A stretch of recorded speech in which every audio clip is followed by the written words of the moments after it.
welcome to the Unofficial Controller podcast, your weekly gaming podcast. With me, SRGT, you've probably noticed my old Suffolk dialect coming through there rather than George. But I'm also joined by the big dog himself, all the way from Texas for the second week on the trot, Triple S, aka Seb. How you doing, Seb? I'm doing good. Always glad to be here, man. I did not know I was the big dog now. You're the big dog. Yeah, it's Triple S, baby.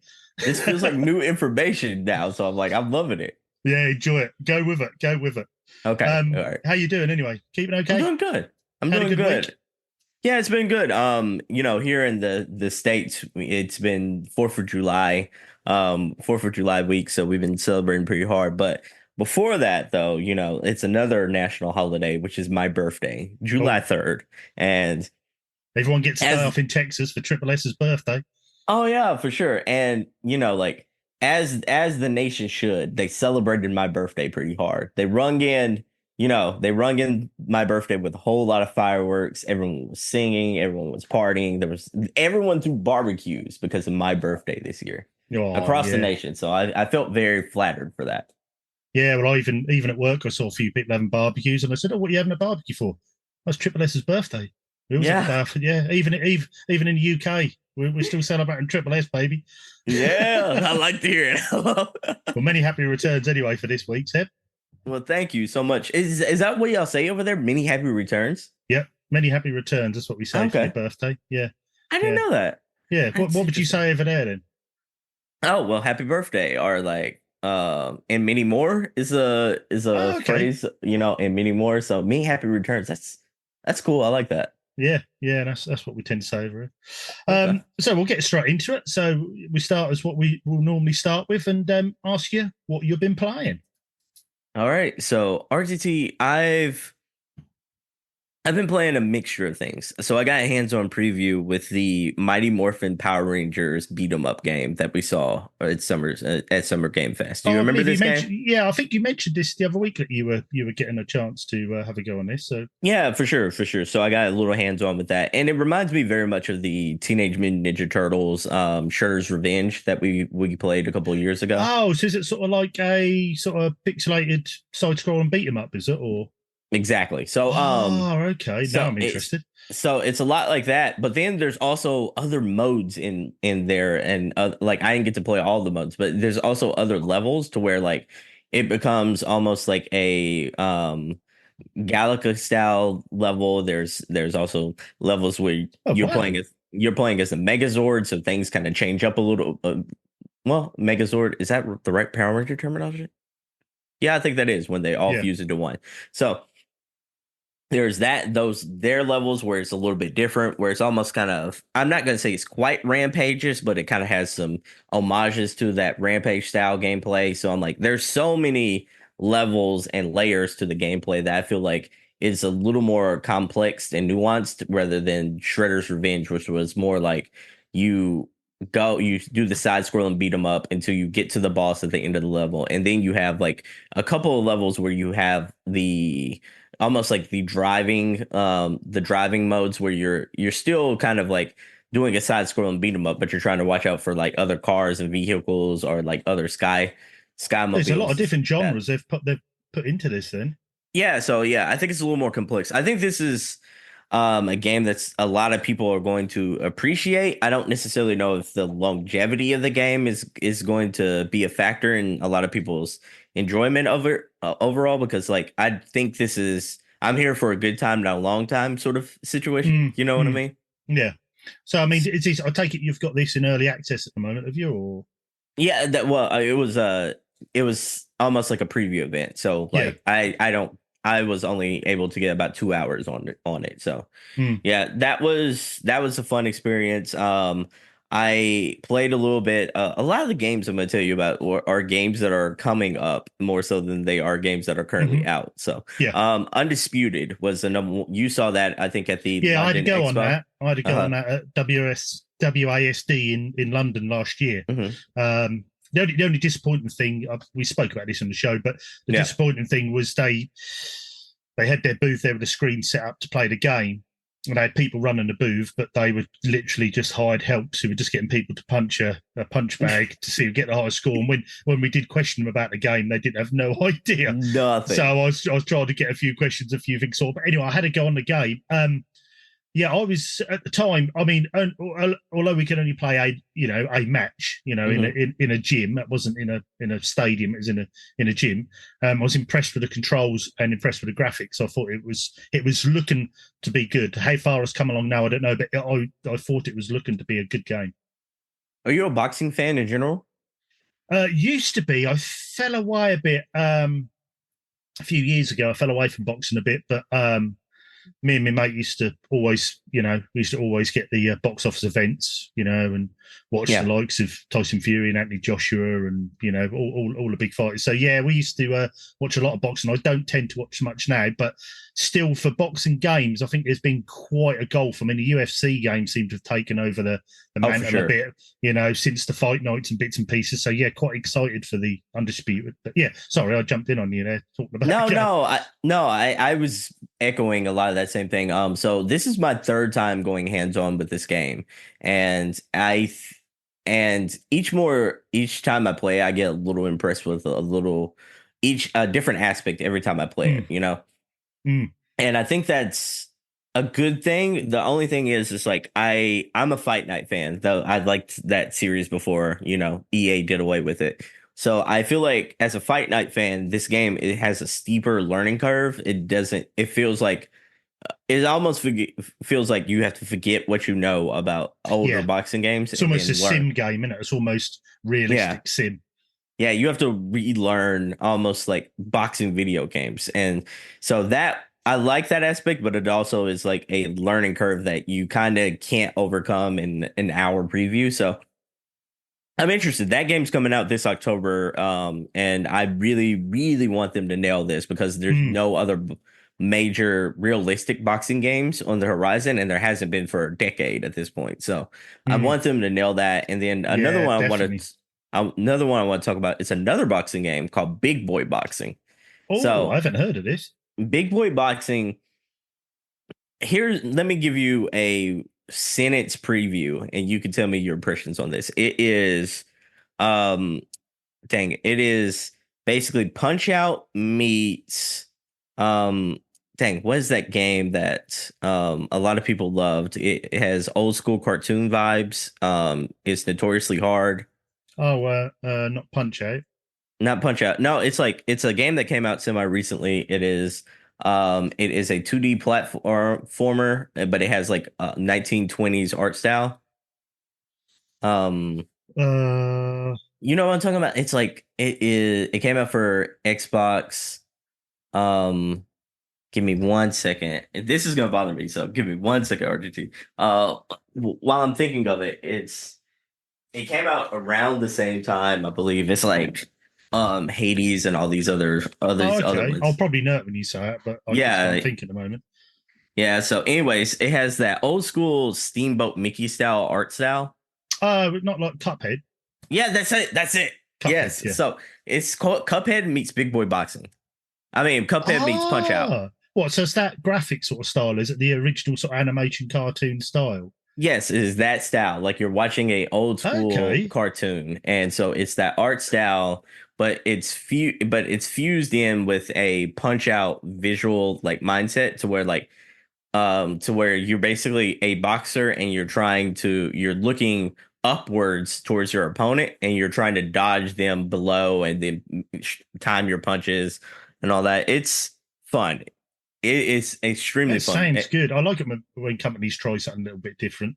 Yeah, and I think one of the things that really got me into this aspect this game, the concept of this game is that every fight is a boss fight. Like every single fight. Oh, okay. So that's got that sort of Punch Out vibe then with you having to overcome that next boss to get to that next level each time. Well, every single level is a boss fight. Yeah. Every single level. And I love that. It's like you have to, and each one of these bosses all have their own different moves. So you got to master that boss before you can move on. Oh, yeah. Cool. So yeah, it's called Big Boy Boxing. Like I was saying, it's made by this small indie team called Soup Masters. And really, one of the really cool things about this game is also like each boss has like these wacky over the top move sets. So some of them are like very realistic. Some of them are like that typical Pie the Sailor Man style like Hmm. fighters. Some of them are more like a Tom and Jerry where they use wacky like almost like boxing gloves or wacky mallets that look like boxing gloves. Some of them have like these electricity abilities. Oh, wow, that And sounds so, brilliant.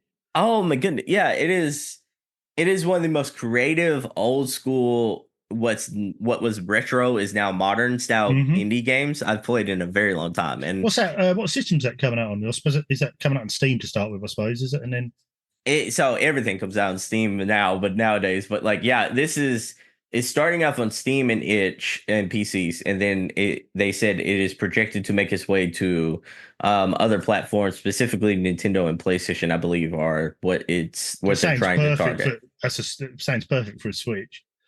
Yeah, I do. Like, I actually originally played this game on a Steam Deck, so it is a perfect handheld Mm, experience. And I love that. I really do. I think like the handheld renaissance is making a comeback due to a lot of these like unique indie games. yeah, And yeah, definitely. this is another one that I think if people give this the time of the day, this is I'm not gonna say it's gonna be like the biggest thing in the world, but I do think this is going to be a big game for a lot of people.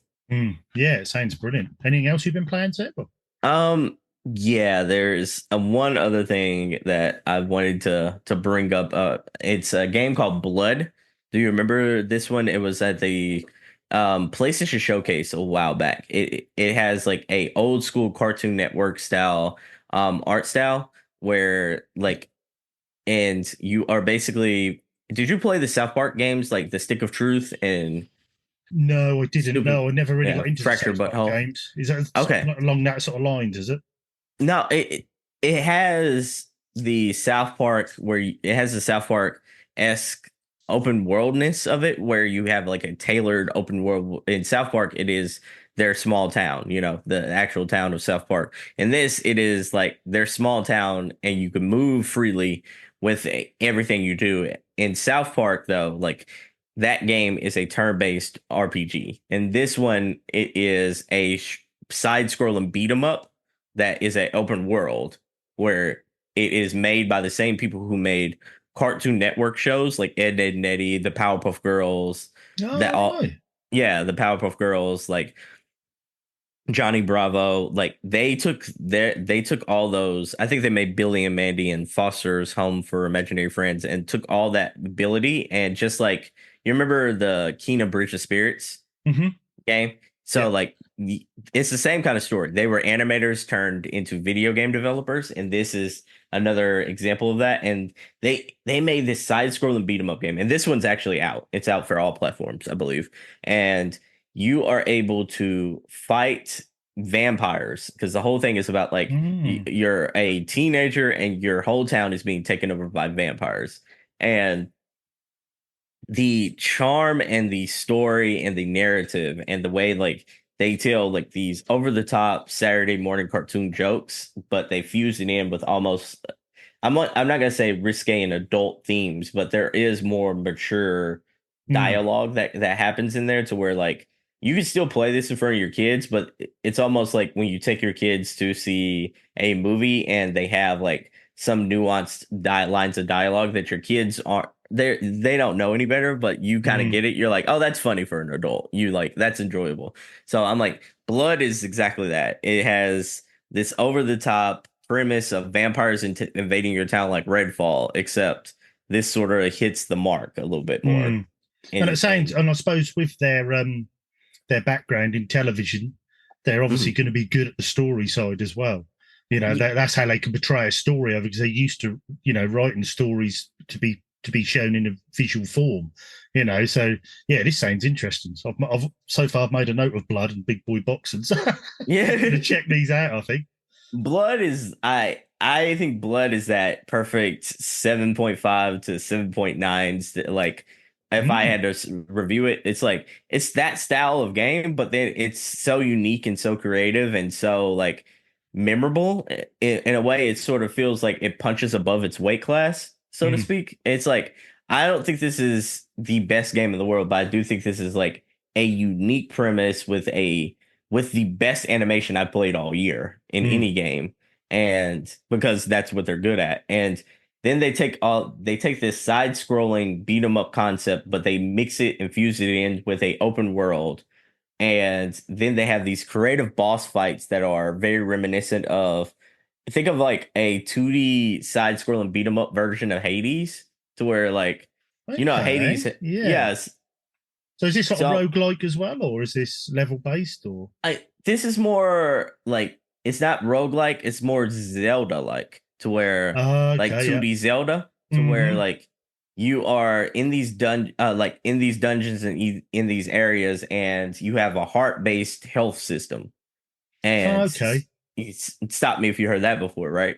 But like, and just like Zelda, you have these puzzle environments, you have these dungeons that you can find, but everything is almost like that old school like Zelda style of like 2D Zelda, where that style of combat is present here. Mm. The only difference I would say is like, I think this game has a little more, I guess you say, vision of what they want to do as far as like giving every character a voice than Zelda does. Because I think Zelda's a, Hall of Fame series. It's just, I don't I think like after you play Zelda, I don't know if a lot of people remember the names of the characters or like Mm. the emotions and all that kind of stuff that was associated with it. This is like, each vampire, each person in this world has like their own characters, their own like personality, and all the vampires, because there's so many different types of vampires, they also have their own movesets and also their own personalities and things they dislike. So you can get under different vampire skins by doing wacky things around them. Like, I was able to like blind a vampire by taking a selfie in front of him. That's And brilliant. So it's quite in depth. yeah, and this particular vampire hates being ignored, so I'll just ignore him by taking selfies around him, and his aggro went all the way up, and you're able to. That's brilliant. So Very yeah, creative. it is very much like a, like a Saturday morning cartoon, but then it has like these stupidly over the top boss fights that like pay homage to so many different genres. So yeah, I think this is one you should definitely check out. RGC, I've been rambling for a while. What have you been playing, man? No, you're okay. I love hearing all these because they're all games I hadn't heard of. So I keep adding lists of games I want to play. I've pretty much been playing just one game, Seb, and I think you can probably guess what that is. Oh no, it's Harvestella again, isn't it? No, unfortunately not. No, it's Forbidden West still. Ah, yeah. How much further have you gotten? I'm 60 hours in now. Mm. So yeah, I've put another 20 odd hours in this week. I'm still just in love with the game. I've just done where you have to get the three parts of Gaia back to her. As you Oh go. yeah, that's so cool. I've Mhm. done that part, but now I've just been doing all the tool necks and trying to cross all the cauldrons off the list as well. Doing all the side missions that crop up, doing every single one. Yeah, just fantastic. I mean, 60 hours in, and I've still got quite a bit of the map I still haven't seen as clouded over. I mean, that's how good this game is. I mean, it's fantastic. Still taking loads more screenshots. Still I bet. enjoying the environment. Still loving. Um, yeah, just I can't fault it. I haven't found anything I don't like at all yet in this game. Have Um, you have you found a new way of traversing yet?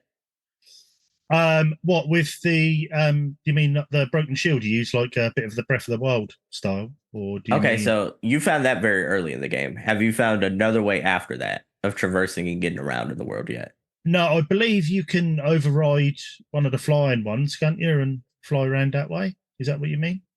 Yes, you can. Have you gotten Yeah. to that point yet? No, not yet. Okay. Not yet. But I am looking forward to it. So I'll sort of, although I'm not really much of a trophy hunter, I'm still starting to now tick trophies off because I want to make the game last as long as possible. So I'm enjoying it so much.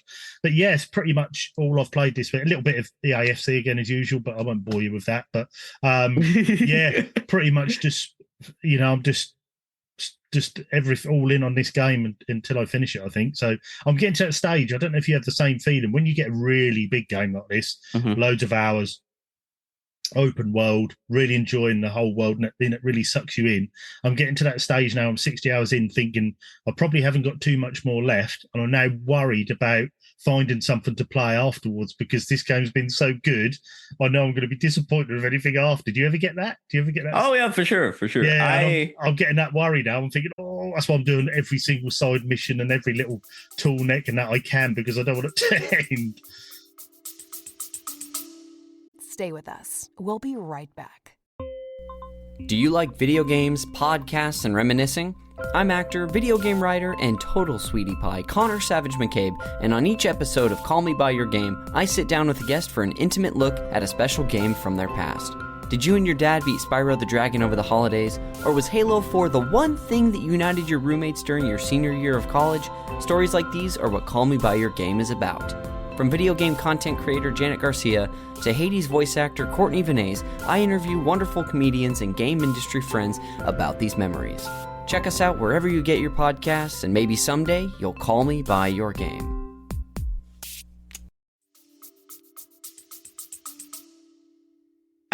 Okay, so the reason I asked you that is because like I'm sort of trying to get a gauge of like kind of where you're at without like spoiling anything for you, because I want everything to be a surprise for you. But like when you mentioned that other part, there's one other method of like traversal and exploration that you didn't say, and since you don't have that, I think there's like a third of the game you haven't seen yet. Oh wow, yeah, it doesn't surprise me because there's a big part of the west side of the map still clouded over, and well, I'm heading towards the tool neck. That's the last tool neck I've got to do, so I'm heading towards that tool neck to do that, which will open the map up. But that's going to open up another whole area for me. So you also like. Here's the good part for you though. Like after you get done, just immediately go into Burning Shores, like the expansion. I did think about that because obviously I was thinking it caught me off guard the other day. So I was looking at trophies and thought I'm 45% through trophies, whatever it was. But then obviously when I backed out, it said 27. I thought, oh, hold on, why was it said 27? Well, it's because it's obviously over the new game plus the DLC. And I said, oh yeah, I could just jump into Burning Shores straight after. So yeah, I might well do that and just carry the game on. So I don't know how long's Burning Shores, is it? It's about 6 hours. That's not too long then. Yeah, I might. No, it is it's. I would say 6 to 12 hours. Like if you want to try to 100% Burning Shores, it'll probably be closer to 12. Yeah. If you were just mainlining the main story, probably 4 to 6. But if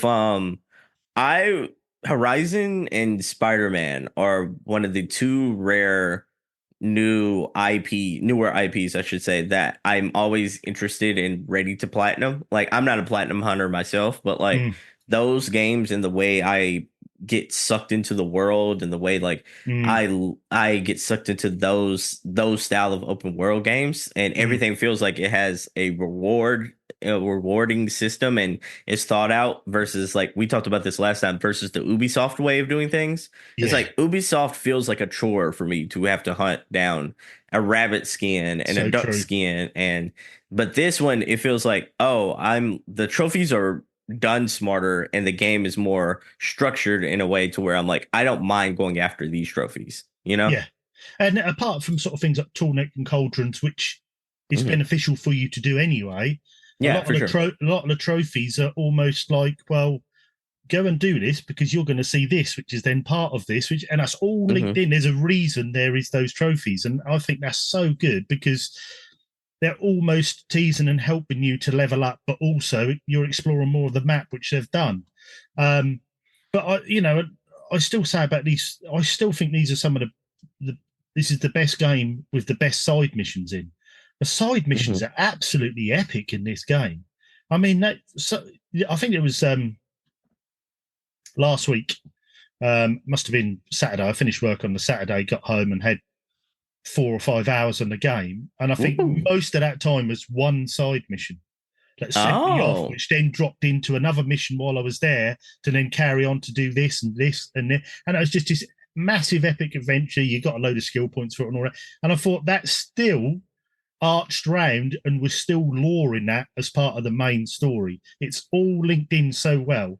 And side missions are never a chore in this game. There is nothing that is a chore in this game. But I've probably said enough over the last 2 weeks about this game.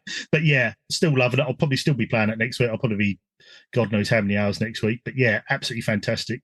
I don't think you said enough though. It's like, because there's so much in this game. It's so deep and so layered. It's like we're talking about this game the same way people talk about Elden Ring, in the way to where like there's so much around the corner, and there's in the game. It's like it's the onion that you keep cutting into, and there's keep adding more layers of onion and such. You know, like you feel like you should be in the middle, but you're not even close. You know? No, and I love. I mean, the lore and the story in the lore is very deep and very. There's no.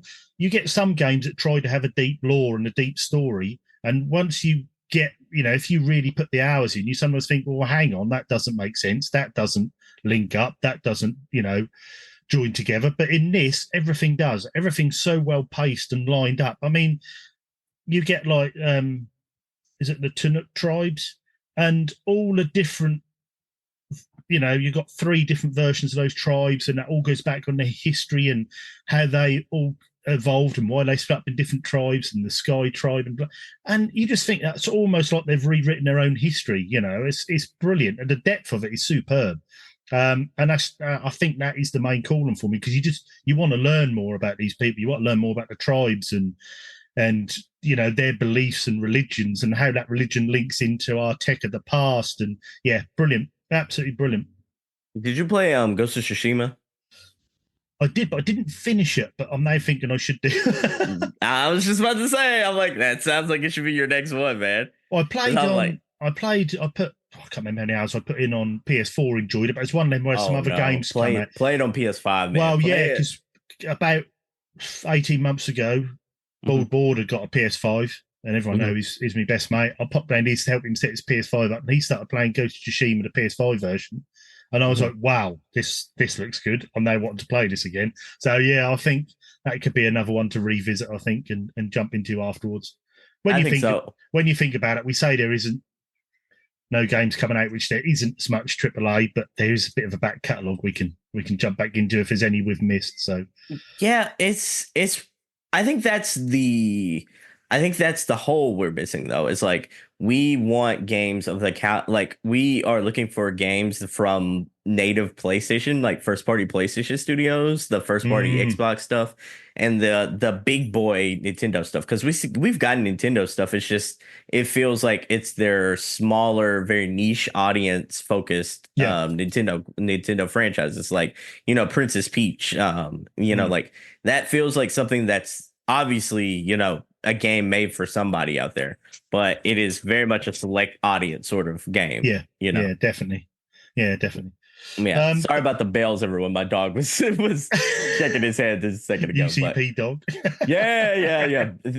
The official dog of the UCP, Biscuit Bartholomew, first of his name.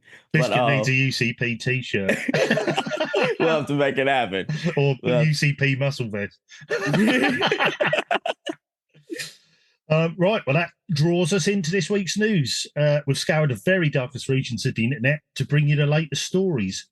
First up, do you want me to start with the story, Seb? Yes, start with the story. And here's the thing. It's like you sent me the email, but I tried to click on the attachment for the email, and it doesn't have a what application are you using to compile the stories today? I've done it on Pages on Mac. Oh, Pages. I'm a Windows PC guy, because I'm like, I don't know what Pages is. I will be Windows soon. I can guarantee. Yeah.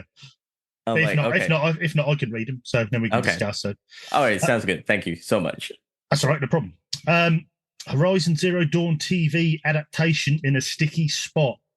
Rolling Stone has recently reported that the Horizon Zero Dawn adaptation, which is reportedly called Horizon 2074, is no longer moving forward. The issues concern apparent toxic behaviour from Steve Blackman, the showrunner of the project, and he also worked on the much-loved Umbrella Academy. And that's where these allegations have been made by unnamed sources. Rumours are that the projects Blackman has been associated with have been stopped, and one of those is Horizon. Horizon 2074 is reportedly a prequel to the first game, Horizon Zero Dawn, which released on the PlayStation 4 back in 2017 and followed up by the sequel, Horizon Forbidden West, in 2022. As seems to be the popular choice at the moment for studios to make film or series adaptations of popular game franchises, it was a no-brainer for Sony to attempt a show based around a successful Horizon IP. As of now, we have no idea how far along they were with producing the show, but we would have a guess that Sony will still want this show to keep moving forward, so we would imagine that will be with or without Blackman. What do you think of the situation? If you're a Horizon fan, do you like the idea of a TV series, or is there too many of these happening right now? Let us know your thoughts. What do you think, Seb? I think if you think there are too many of these happening right now, you're absolutely foolish. And this is the perfect time and date for mass production of these sort of adaptations. If you think about it like this, it's like, think about how many people fell in love with Fallout who have never touched a Fallout game before, just because they watched a TV show that was well written, that was well produced, and and it was mainstream. Like, this was Fallout's been around for a long time, but this was the first time that Fallout felt officially mainstream in a way to where, like, I had friends that aren't even gamers that were asking me about Fallout questions. Oh, this was based on a video game? Like, oh, where can I actually play one of these games at? People were asking that kind of question. And when you're in the IP game, I think that crossover is so important. Like, Mario has always been a big thing. Everybody and their mom knows who Mario is. But I would almost argue that Mario is like bigger than it ever has been, because it made $1.1 billion at the box office because of the Mario movie. Mario hit so many older generations and younger generations through that movie. And whereas, like, everyone knew that was, that's a game, that's a kid's game, and it comes out for a Nintendo product. Now Mario is mainstream enough to where, like, grandmas know, like, oh, I'm looking forward to watching the new Mario movie with my grandkids. It's a different level of recognition. And Mario's was popular before, so don't get me wrong in saying, like, oh, Mario just blew up because of the movie. No, Mario's always been around. But then Sonic the Hedgehog is another thing I think, like, is a better example of a lot of people who knew Sonic was, especially if you gamed in the last 20 to 30 years, you at least knew roughly about Sonic the Hedgehog. Now I'm talking about people who don't game know who Sonic the Hedgehog is versus, and I don't think Sonic was on Mario's level as far as, like, oh, everybody knew what Sonic the Hedgehog was, Yeah. So, Castlevania is the same way. Like, if you look at the Castlevania Netflix show, the animated one, that elevated Castlevania. If you look at Cyberpunk Edge Runners came out at a time when Cyberpunk's brand was still at an all-time low, when CD Projekt Red was still trying to work to fix on it. But yet people because of that show and because how good that anime was, people still went to go play the improved but not quite 2.0 version of Cyberpunk, because they had that hunger to play something. Another good example, and I'll let you backdoor me here in a second and follow up with this, but, like, another good example of that recently is the fact that, like, we're getting a God of War TV show. We got Gran Turismo. We also Gran Turismo being a movie, that is. Twisted Metal as well. Twisted Metal. Xbox is trying to do it with Halo. The Last of Us was a big, massive one. It's you have to reach different audiences, and like, making a commercial for something or making an advertisement for something is basically what a adaptation is. You're reaching a new audience in a different place that is different than your normal than where your normal audience lies. And I think, you need that. You need that brand recognition, especially for a new IP like Horizon Forbidden, like the Horizon universe that always gets overshadowed by a bigger game. Yeah. What do you think, though? Well, I think obviously there's this controversy with Steve Blackman here, and, and we will state this is alleged. So, you obviously have to be a bit careful when there's allegations, but there was obviously alleged issues with him and the Umbrella Academy, which has drawn this to a close. But like you say, I think Sony aren't going to, there was rumours that Horizon 2074 has been canned. Now, I don't believe that. I don't think that Sony will let that be canned. I think they will deal with the issue that is afoot at the moment, if there is one, and then they will carry on. Because, like you say, the amount of people I knew, from work colleagues to friends who aren't gamers, who watched The Last of Us show and were suddenly saying, have you got the game? Can we borrow it? Can we, what can I play it on? Can I get a PS4 and play The Last of Us? Can I, do I need a PS5? Suddenly there's this interest there. And I think, like you say, unfortunately, the two Horizon games released at a bit of a sticky moment for them. So they're quite underappreciated. This could really breathe life into a new audience for Horizon. And if done right as well. And what I like is they're not, I know Last of Us technically remade the first game, but in a more TV visual style. But I like they're doing a prequel, because if that does well, could we see a Horizon prequel game? It's opening. Well, I was going to say a really cheesy line, and I was going to say that's opening their horizons, but I like that. But yeah, I think there was a lot of rumours that this has been canned, but I don't think this will be canned. I think if anything, it'll be paused. The allegations will be looked into, and then they'll carry on with the show, because Sony have been doing well with their IPs, haven't they? From anything from Spider-Man to Last of Us to I would presume, was it Sony who done Twisted Metal? Sony with a connect. Paramount was the one who had the distribution rights, I believe. Yeah, because I think even people were a bit worried about that, but actually quite enjoyed it. I haven't seen it myself. Love it, absolutely love it, and I didn't. And I don't really care that much about the games. Like, that's what I mean. I liked the first game. I think Twisted Metal Black. I liked it, but I wasn't in love with it. But I liked that show a lot. Yeah, it's good because, although you're not making new games in the IP, you're using that IP for something else, which is, it's just nice to bring them back, really. Yeah, interesting. We'll have to see what happens with that. And like I say, everyone, let us know your thoughts. Do you think Sony will can this? Do you think they'll carry on? I personally think they will, and I think Seb does as well. But yeah, we'll see. Watch your space and see what happens for Horizon 2074. I do think if it gets canned, it's not going to be because of the allegations. I think it's because they picked an IP that is going to be a very high budget IP to produce. Yeah, that the setting and everything's going to be big budget. The CGI on that is going to have to be amazing, and that's why I think, like, if this gets canned, it's going to be because, like, we're at a day and age to where, like, everyone's making budget cuts because production value is so high right now and returns are so low. So I think that is going to play more of a factor into anything more than this controversy or alleged controversy. Yeah, well, like I say, watch your space and we'll see. All right, next up, Robots in Disguise makes a return. Or do they? Apparently, rumours have started surfacing that certain players can view the Transformers games listed on Xbox and also on Steam. It's noted that the games can not be bought yet, but are there to view according to some gamers.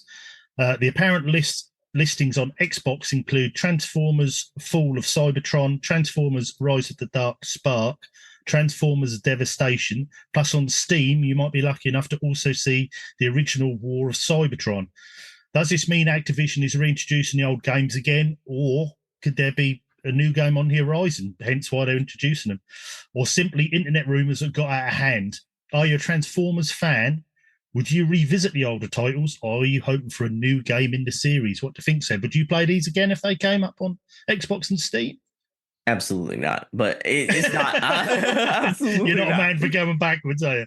I'm not like, I revisit some of my all-time favorite games, but everything that's in that, that was good, or that was in the middle of like my interest level. It's like it's hard for me to go back, especially like I'm not trying to be cocky here. I get game codes all the time, and like I'm flooded, sometimes. So I'm like, it is hard for me to want to go backwards. Yeah, you'd have to be a real lover and a follower of any genre or series to do it. But I mean, to me though, I found this interesting because I thought, well, obviously this is Activision. Mm-hmm. So is this obviously now they're owned by Microsoft and Xbox? Is this them now starting to use the old IPs to start flooding some more games out? And this is only certain people have said they can see it. So at the moment, it's just rumors, but there's quite a lot of gamers said that's on their listings, but you just can't purchase the games yet. So it just makes me wonder whether Xbox is now going to start drip feeding out old Activision IPs, or the decent ones anyway. It makes you wonder. I think this is a precursor to a bigger story.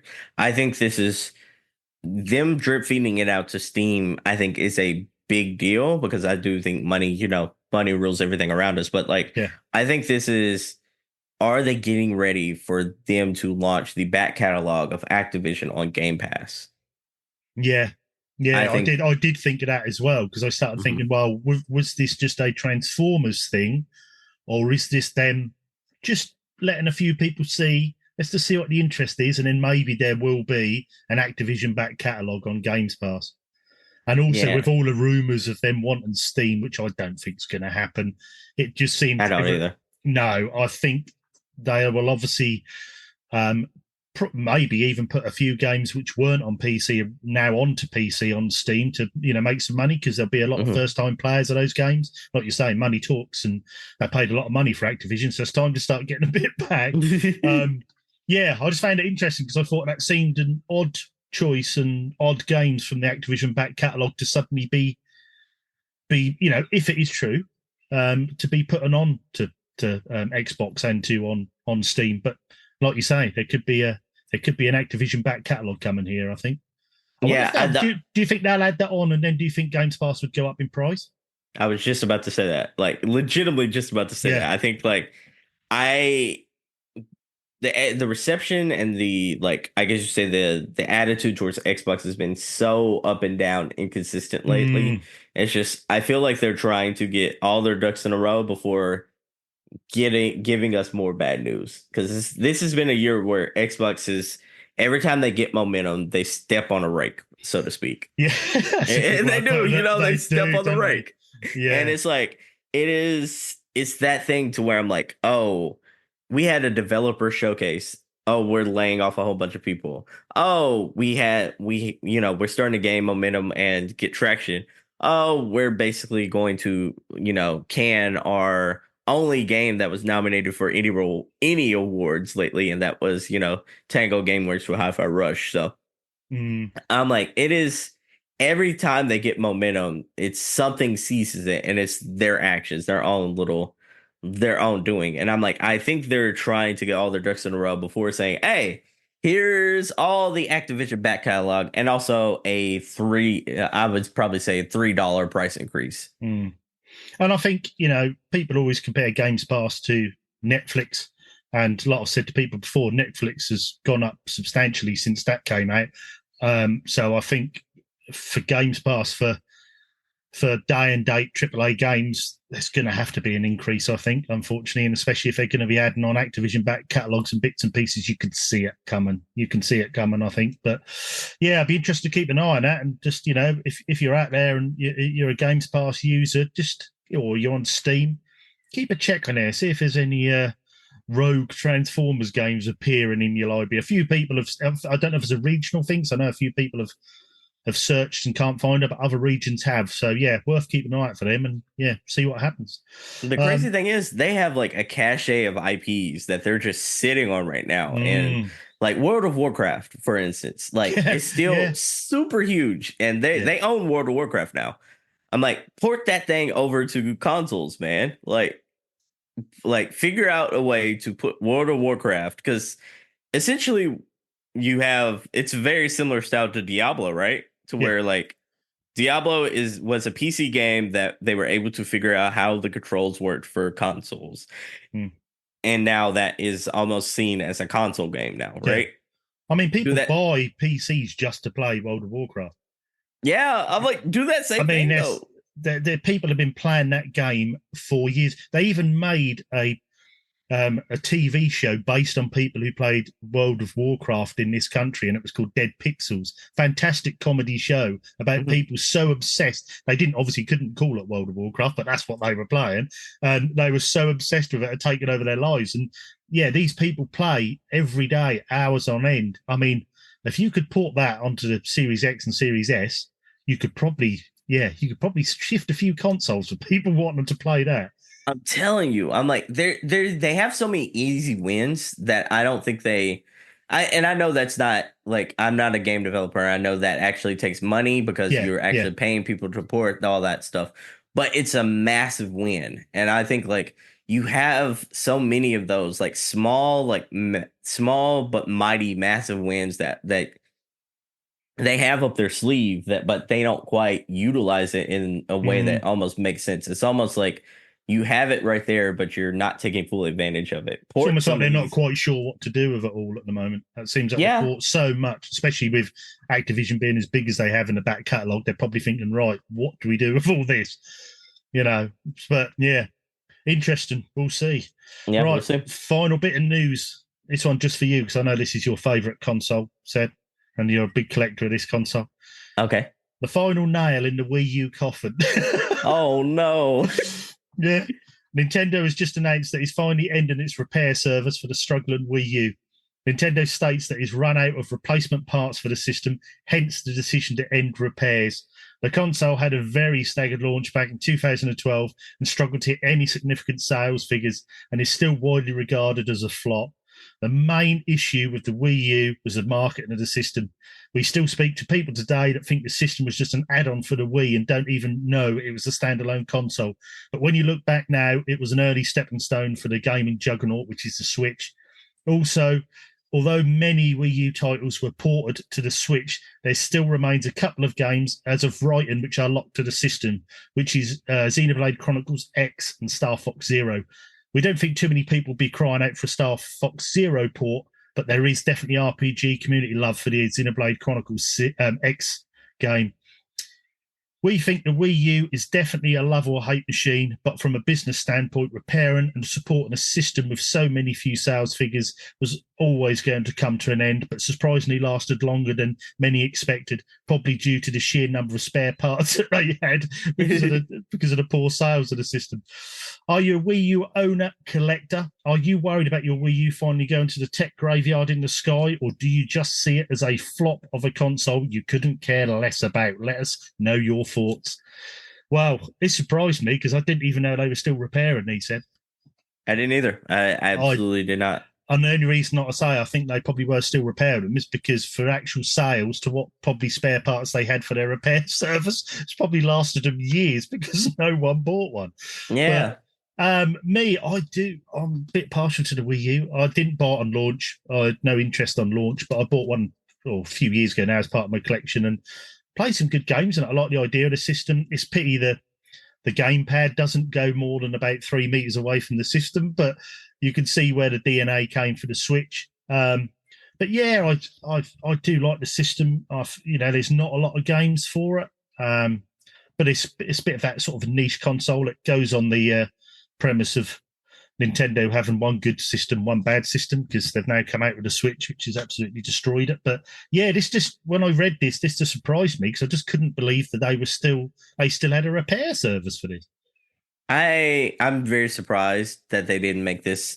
This is almost, and I want to give Nintendo credit here because I don't do that very often, do I? But like this is a customer friendly decision, like for the longest to keep that repair process open because 12 years they've kept the failed console repairs going. Yeah, I gotta give them kudos to that because financially that doesn't make sense. I don't understand the logic when everything I would at least say a good 45% of like the Switch's first party games were ports from the Wii U, and previous consoles. So I'm like, all the games that you wanted to play that were on the Wii U that you missed out on, you got to play or at least buy on Switch. Yeah. So Like I say, there's pretty much only those two titles, which is Xenoblade Chronicles X and Star Fox Zero. Star Fox Zero is a reason it hasn't been ported. It's okay, yes, but there's obviously a couple of the Xenoblade games they have ported. I think the Wii one they ported to the Switch, and was it 2 as well? I think they ported over. So I think all 3 of them are on the Switch now. Xenoblade 1, 2, and 3. Oh, are they? I don't think the X has been, Xenoblade Chronicles X has been ported yet. I think that's Wii U only, but that's the only one I could see that they'd maybe port over. But yeah, so there's not much more to port over. And I do like the Wii U. I think it was a misread system, I should say. It wasn't marketed very well. People didn't know. And like I say, this just surprised me that was going on this long. I know there's a couple of people. I think Mrs. Digital Monkery, she's going for a full collection. I think she's got quite a few of the games now. I don't think she's far off a full Wii U collection. That's a good one to go for. There ain't that many. No, there ain't. There's a few now, which I think like Devil's Third is really pricey game. There's a couple which have gone through the roof. But you can buy a lot of the Mario games and bits and pieces are still a really, really cheap price. So you can, and they actually, if you have it on an HDMI big screen TV, it still looks pretty good. It still looks consistent. I played one of the Batman games on there, and it was so good because you had the extra map on your tablet. So you can see where the enemies are, and you ain't got to do your pause screen. That's had little bits that they adjusted, But yeah, be interesting. But yeah, so did we miss anything? Do you have an opinion or take on the news we missed? So how do the masses get in contact with us?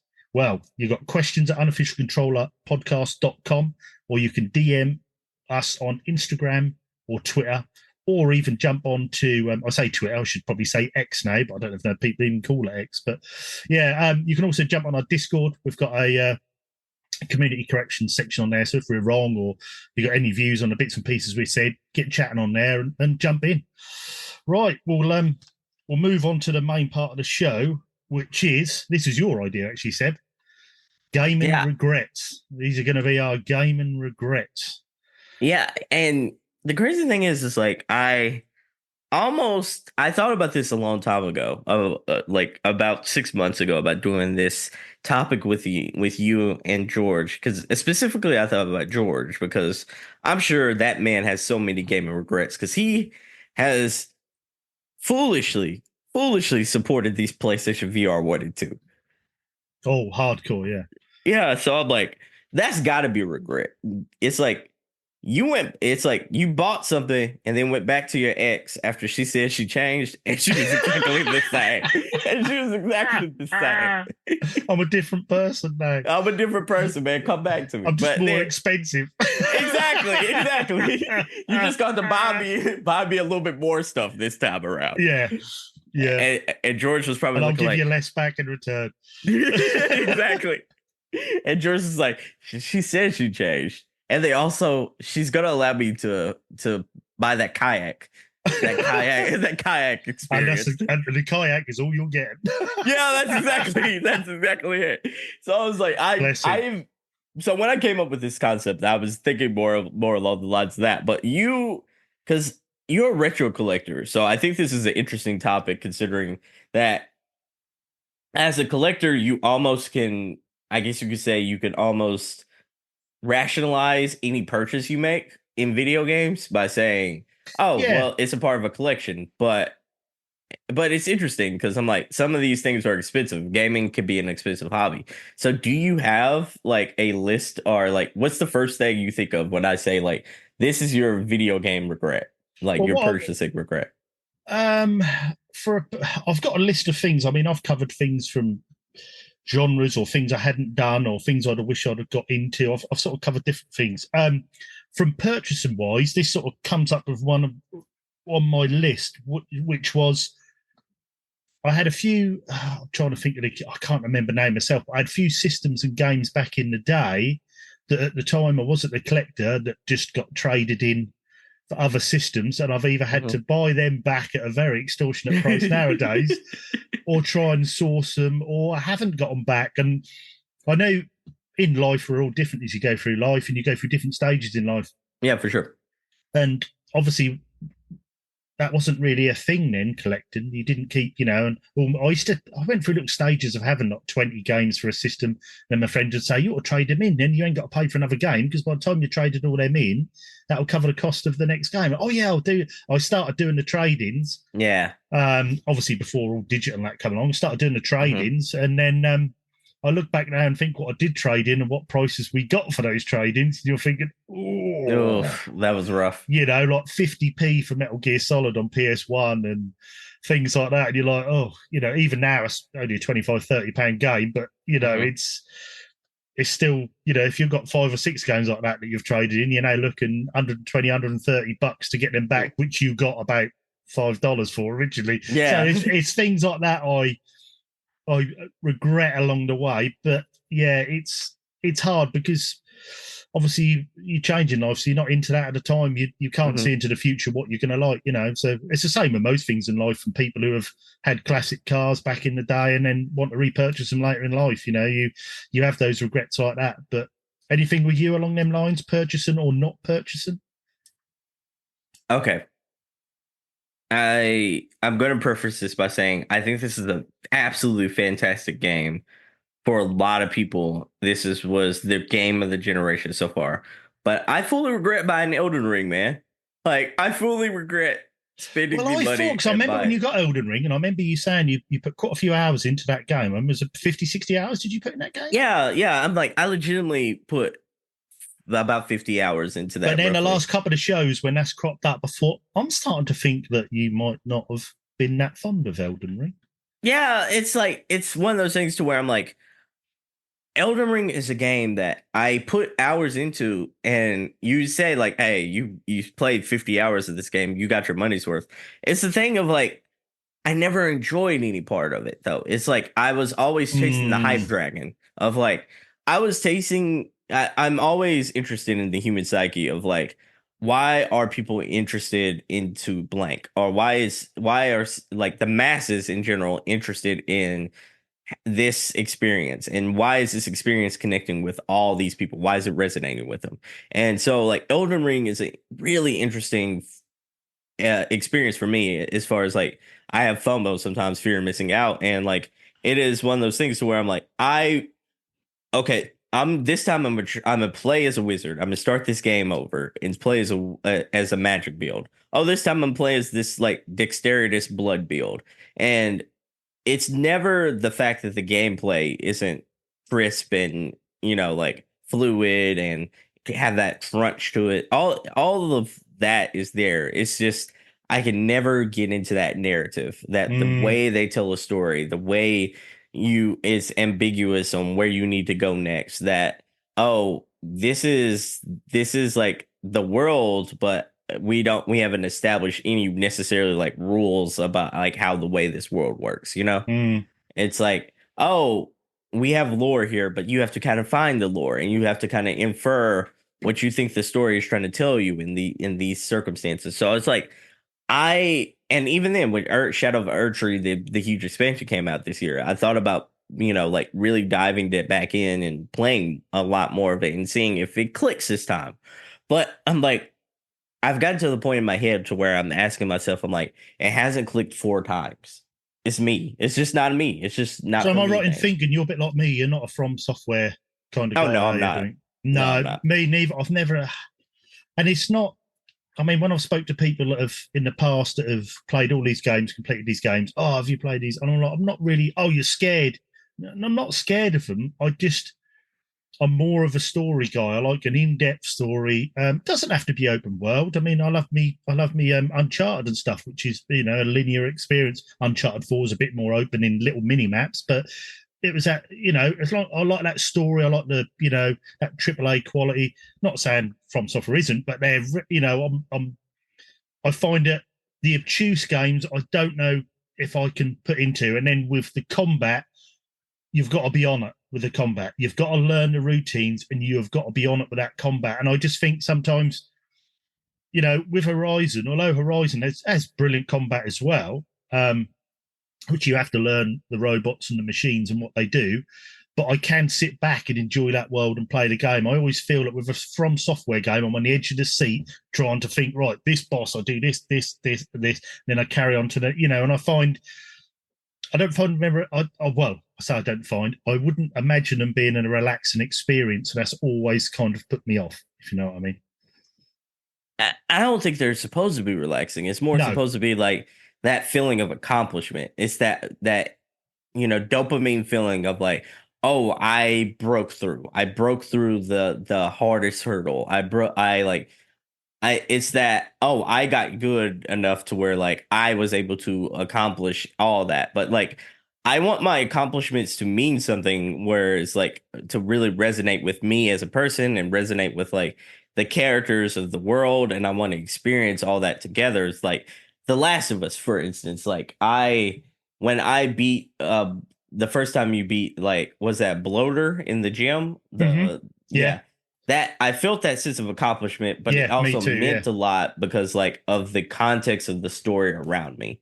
And in Elden Ring, I'm going and I'm finding like Margaret the Foul or whatever his name is, and he's one of the first major bosses in Elden Ring. And it's like, I don't know why I'm fighting this man. I don't know why I had to come into this man's home and murk this man when he was really minding his business. And I don't know why this man had a staff and a little stick. I don't know why he has a staff in one hand and a hammer in the other, and he's able to throw like these magical like daggers, because they didn't set that up in the beginning. Did I even give you any lore as to why you're there? Yeah. I very much like, if they do, I did not connect it. And maybe this is me being slow, or maybe this is like me not connecting with the way they tell the story. But like, you walk into Lingrave, which is like the first open area of Elden Ring, and then you basically, the guide, like there's an intro character. He's like looks like Jeeves, a butler type, very creepy, very ominous, that sort of thing. He basically tells you, like something isn't right, or like the world is going into chaos, that sort of thing. And then you have to find a girl who basically tells you, or you have to find another person who tells you you're maidenless, and which means you ain't got women who give you special abilities or something. And I'm like, I don't know why I'm here, much less why I need these women or like these maidens. And then evidently I gotta find a spirit horse or like a merchant to get these like spirit horses to where I can now travel or using horseback, who basically, I don't know why this magical horse has 2 magic jumps, by the way, to where you could jump and then do another jump. It has a double jump ability. I don't know why anything works the way it does. You sort of half find out what you've got to do, but you have no reason of knowing why you've got to do it. No, for sure. And I'm like, it's hard for me to connect to that. It's like, I think Elden Ring and a lot of the FromSoft games aren't story-centric games. And I like how people say, oh, they're story-centric, it's just you have to find the story. I don't think that's a story. I think your story is the gameplay. Yeah, I think the story is what you normally, a story is what you're told, innit? And you find out as you go along. But if it's a hidden story, it's hard to connect with anything. And it's like, almost, rather than a story, it's like a lore, innit? It's like a hidden lore within the world that you either find or you don't. Yeah, and here's the thing: it's like I've learned this about myself, and I want to see if you think this is true as well. It's like I connect more with very much dialed in, heavy curated like main characters. Like I like a specialized main character, where this game revolves around a specific main character, like a Aloy, like a Jian Sakai, and like a like a Sonic the Hedgehog, so to speak, or even like Nathan Drake. Like this game revolves around this character. We created this one specific character, and now this is the world that they revolve around, and this is that character's motivation. I 100% lean towards those games, and I can soak in that world way more than I can a created character. A game where you have to create a character, like a Saints Row, so to speak, or like a Elden Ring, so to speak, where you create a character and they're like saying, this is loosely the story, and here's your character, who we're going to give you the option of like, oh, you can choose voice number 1, 2, or 3, 4, 5, or 6, or your character's mute. And I'm like, okay, so I'm the character, you know? Yeah. Yeah, it's never really appealed to me, that style of game, and I appreciate people like it, and people really get into these games, and they're highly rated, and they're almost in a genre of their own. Now, there's been hard games in the past. They're not the first to make hard games, but I No, think for sure not. that style of hard game is definitely a From Software thing, Yeah. But yeah, it's never appealed to me. But yeah, so you think it's a bit of a regret that you purchased this game instead? Oh yeah, for sure. Because I do think I think I would like From Software games 25% more if there was a specific main character to where this is From Soft's Nathan Drake, and this is his goal, mission, and duty. Versus Elden Ring, I create a guy. You could create any build you want and such like that, and you're just going on an adventure of randomness, and chaos. So I regret Elden Ring. No surprise here. I regret my Nintendo Switch. I do, because I only hardcore played 7 games on that whole thing within 7 years of wow, that I couldn't play on other systems, is what I'm saying. Yeah. It's and most of those games, I would probably say only 1 or 2 games really fulfilled me and made me say, I am glad I'm playing this experience. I love my Nintendo. I love playing this game as it was meant to be played on a Nintendo Switch. And that was Fire Emblem 3 Houses. I love that game. I think that's one of my favorite games of that past generation. And I was going to say Super Smash Brothers, but you can also play that on previous generations. So I was going to say that, and I think Kirby the Forgotten Lands is the 2 games where I think they are legitimately, this is as high profile that you're going to get on this platform, and it was made for this specific platform, and it feels good to play on this platform. So Pokemon, I like Pokemon. That's probably my favorite IP in Nintendo's, Nintendo's quiver. But both major Pokemon games, Sword and Shield and Violet and Scarlet, they had things wrong with it that hampered my enjoyment for it. Sword and Shield was basically a generic game that felt like it was the same exact Pokemon game, just with reskinned characters that I played for 10 years. Nothing new.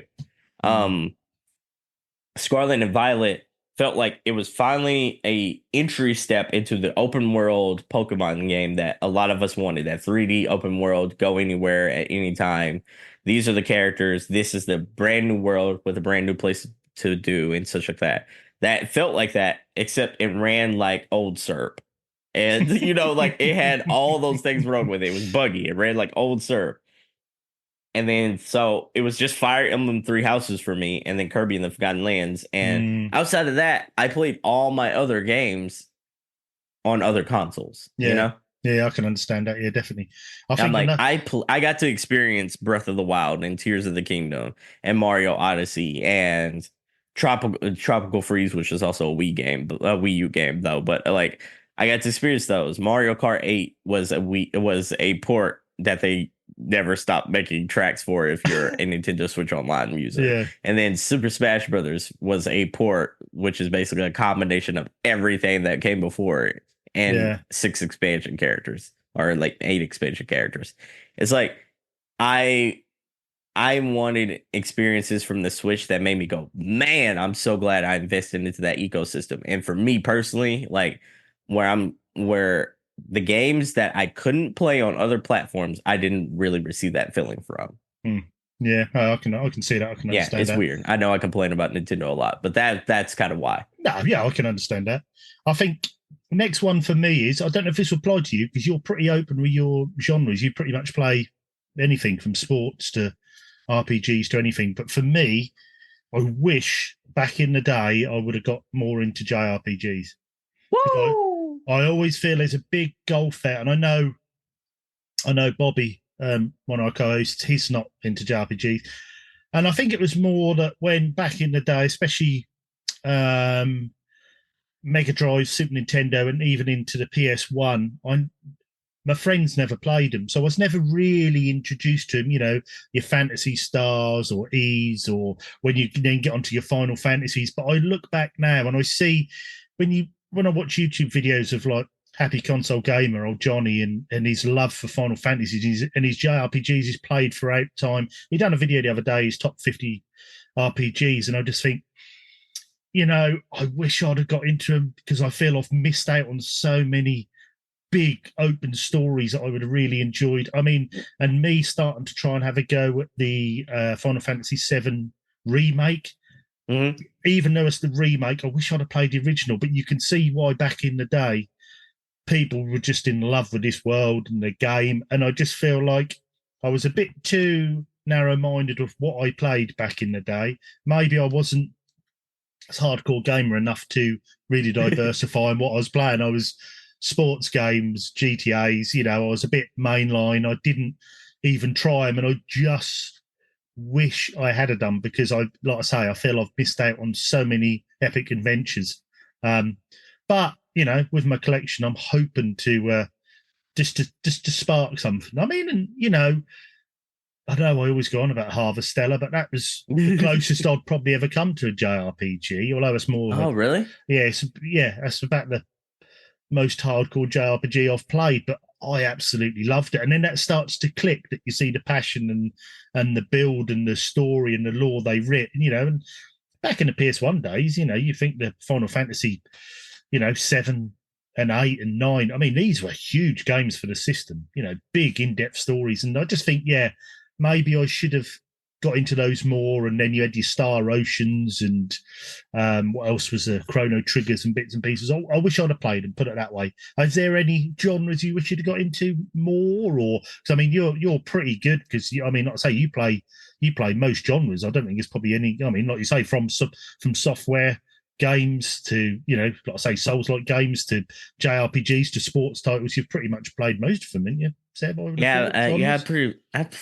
There's nothing that you'd probably look at and think, oh no, I don't play that genre. You'd pretty much have a go at most, I would have thought.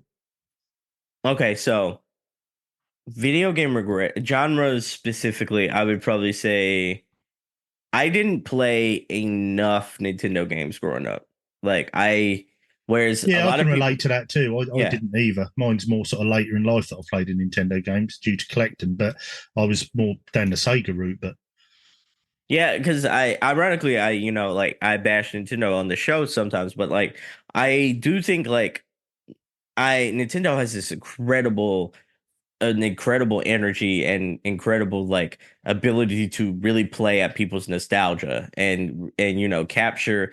They make people pay for the same games over and over again, and I think that's foolish and incredible at the same time, because it's I think it is incredible that those games are worthy enough that people are willing to cough up $40 to $60 3 times in their lifetime to play the same exact experience. You know what I mean? It's I that to me is magic, and I'm I feel like that's that FOMO thing. I feel like I really missed out on something. I must have missed out on something special because I did not drink the Kool-Aid. I don't know what I want to know what makes Luigi's Mansion 2 just came out, for instance. And I was talking to a friend of mine, and he was just this game is incredible. I'm so glad they remade it. And I was like, oh, that's great. How much is it? And he said, oh, it's $60. I was like, oh, $60. And he said, yeah, but it was on a 3DS and now they put it on Switch. And I was like, oh, okay. I was like, okay, bud, what did they do differently? And he said, they remapped the controllers. They got rid of the touchscreen part that was on the 3DS, and then they put those same systems into the Switch, and you can now play it on the Switch. I was like, oh, that's great.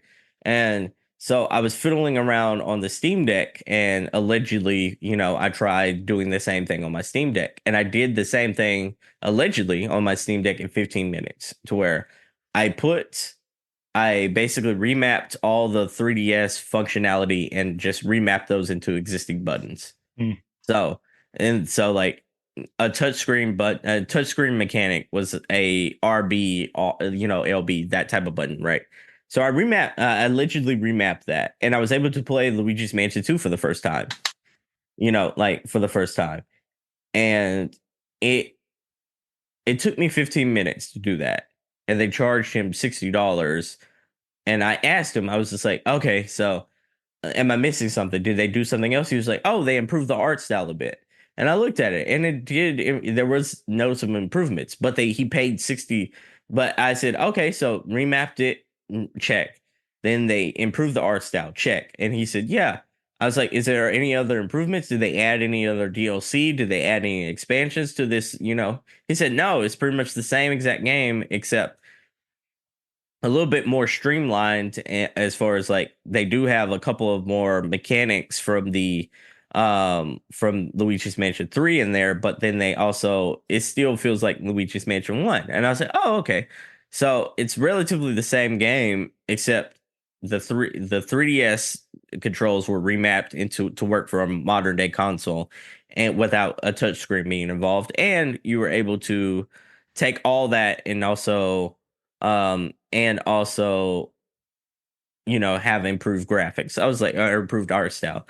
And then I was like, so you paid $60 for the improved art style then? He's like, yeah, if you put it like that. And I didn't know like emulators had that capability, but yeah, I did. Essentially that's what I did. I said, oh, okay. And I think they probably had to improve the art style because they're blowing it up onto a slightly bigger screen. It was going to look a bit ropey. I mean, I got my copy here. I was just 2013 that came out, so it's 11 years old. I mean, yeah, I know we've seen remakes of games that have come out have been younger than that, but it did surprise me with Luigi's Mansion 2 because I mean, 3DS is still a system you can pick up. There's millions of them out there, and the games are still sold in. We have CEX over here, which is like your GameStop, I suppose. You can still buy the games. So you could pick a Luigi's Mansion 2 up for the 3DS for I don't know what. I bought this only about a year ago, and I think I only paid about $15 for it. So you can still buy the original for that if you've got a 3DS. So yeah, $60 for a game that's probably had a few features taken away and slightly better art style is a bit. Oof. It's steep, right? It's steep. I mean, at least I know the last couple of remasters Sony have done have been a bit more pricey, but they've tried to, get the top dollar. But I know some remasters come at a more of a budget price because they've literally reskinned and dropped on. But yeah, 60 is a bit. Ooh, that's especially on a Switch.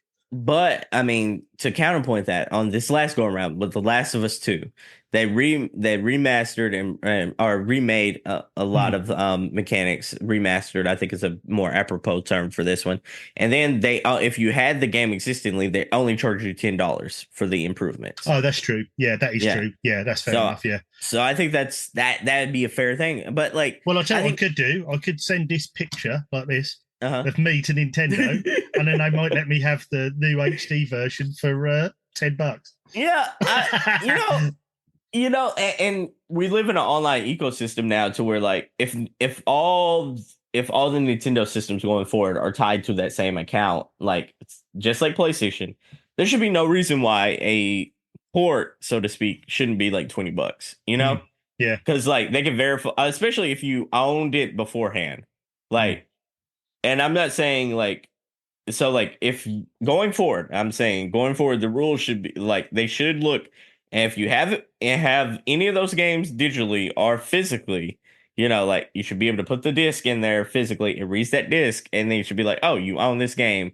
You can get this up-res version, but you still have to use your old disc and such like that to validate that you still have that. And then like you can get the new improved version for $20, Yeah.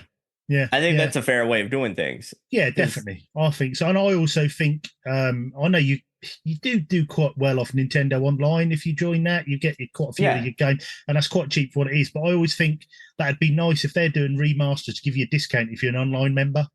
Yeah. I think that'd be a great way of selling more games because you'd think, I could get a physical copy of Luigi's Mansion 2 HD, and you get 20% off because we're an online member. That'd be a good way of selling. But obviously, if it ain't broke, don't fix it, and if they're still selling shed loads of them, they're not going to do that, are they, at the end of the day? But yeah, I think another one Okay. Another regret I put down. This is sort of coming away from the game side of things. I look back now, and I think we sort of touched on this last week. I obviously grew up in the 8-bit micro era when all coding was just starting then. And I always regret not getting into coding. I dabbled a bit with it on my Spectrum back in the day and writing little programs and, things that are in magazines. Used to get, when you used to buy your Spectrum magazines, there's one called Crash and Your Sinclair and Your Spectrum. And people used to put listings in the magazine, and you could type them up, and you had the game on your set to help teach you coding, back in the day. And obviously a lot of people did, and they went on to, like I said before, your David Darlands, they went on to big Codemasters and Rare and Ultimate Play the Game, and all these people all stem from this. And I always wish now I had tried more at that. I always regret not getting more into that side of things, the code and game design, and trying my hand at that. I mean, do you have any regrets not maybe going into the industry, Seb, back in the day when you were younger? I did, but then it's so tumultuous now. It's like we read about stories like all throughout last year, I believe, about like so many layoffs and such. It is a hard industry to get into because it's like there's a lot of gatekeeping as far as like they want especially you. These last couple of years has been for sure. And now it's more competitive to like, even if you have been in the industry, and like there's so many people got laid off that are trying to find jobs. It's so much up and downness. And then you always hear stories of toxicity in the workplace. Like you always hear those stories. You hear the stories about crunch where like they're forced to work 80 to 120 hours a week. It's, like they're good and bad in every profession, right? It's but you don't hear about the good enough in this profession. Like you don't, especially at the moment, you don't know. No, for sure not. For sure not. And the only people you hear about the good from are the high peoples, like the high people of the world. Like maybe you're Todd Howard's, maybe you're Hideo Kojima's and such like that, to where like those people are rock stars. Everyone else is like, you don't really know the names of the guys developing your games, I was then thinking that you get apart from the odd few, like you say, Kojima and Sam and Dan Houser that were other than that, you think all of the hundreds of thousands of people that have worked on their certain IP, you wouldn't know who done it, would you? Whereas it's quite strange like that, isn't it? Yeah. It's a thankless job in a way. You know what I mean? Yeah. And also I suppose on the flip side of that, it could be a stage of, would we be loving games? Would I be collecting games? Would you be doing single player podcast, Pro Nerd Report if you worked in the industry? Would you just want a break from it when you get home and not carry on your own thing? Do you know what I mean? So there's that flip side that if it's a job, does that end the hobby side of it? So, interesting actually when you think of it like that. Yeah, so I do think it's almost like the interesting dilemma of like if there was a multiverse, like it'd be interesting to see the road not taken if you would actually like to see a version of you that actually would have went into that and see if he would have been happy. But it's like there's so much negativity around that industry and it's unhealthy for sure. But then like you hear more crashes and burnouts than you do success stories. And when the highs are there, you hear about the highs, but then like you hear about more lows than you hear about those. So like I think it's almost the grass greener on the other side is the question. I do want to talk about like one of my gaming regrets, and it is the fact that I put a lot of I did a lot of trash talking growing up on PC. I wish I would have become a PC player earlier. And because I do think there are a lot of genres of games. You asked me about this question earlier. I wish I would have gotten into RTS earlier because like I love RTS strategy games. Well, it's funny you say that. Sorry to interrupt. One of mine I have noted down here is I wish I'd bought a gaming PC back in the day. Yeah, exactly. Yeah, I wish I'd have got into because there was, it was so popular, especially late 90s, mid to late 90s, even early 90s, the FPS games and the RTS games, and that's where they were made. I mean, I had Amigas back in the day, which was a bit of a rival for PC till they died out. But yeah, I wish I'd right back in the day the 486s and really got into that side of things now, and I still love an old PC nowadays. But yeah, sorry, carry on. That's yeah, No, no, I agree with you 100% on that. I wish I had done, because I was a bit, even when I was then getting ready to leave school, I'd done my final exams, and we were all console players, and the guys who had PCs, we were like, PCs? You're playing games on PC? There was almost that snobbery that you didn't play PCs. But now I look back and think, God, I wish I had done. I really wish I had done. I'm saying I'm the same way. It's like and the Steam Deck kind of opened my eyes to that. It's like there's so many games that I can play on my Steam Deck and it still feels like a handheld console. But then also, like, I do have a PC now, and it's like playing those games on my PC, it feels, I still play with a controller, full disclosure. For most games, I still play with a controller. It feels like I have a wide breadth or birth of games, a lot that I'm able to actually play and not have like, oh, that game sounds interesting. Oh man, I have to wait a year until it comes to consoles. It's like I can kind of just immediately jump into there. And I think like I'm a kind of a frugal guy by nature, but so it's like I look at the prices on PC, which are astronomically stupidly low compared to what they always are on console. And I've been enjoying that. For instance, like you saying you were playing Horizon Forbidden West, right? Like recently. And Horizon was a game I played both on my PS5 and my PS4 and PS5, right? So like I played those games and I loved them, enjoyed them, but I also paid $70 for them, right? Yeah. Like right now, I'm looking at a Steam key of Horizon Forbidden West right now, and it's $27. Yeah, I believe it.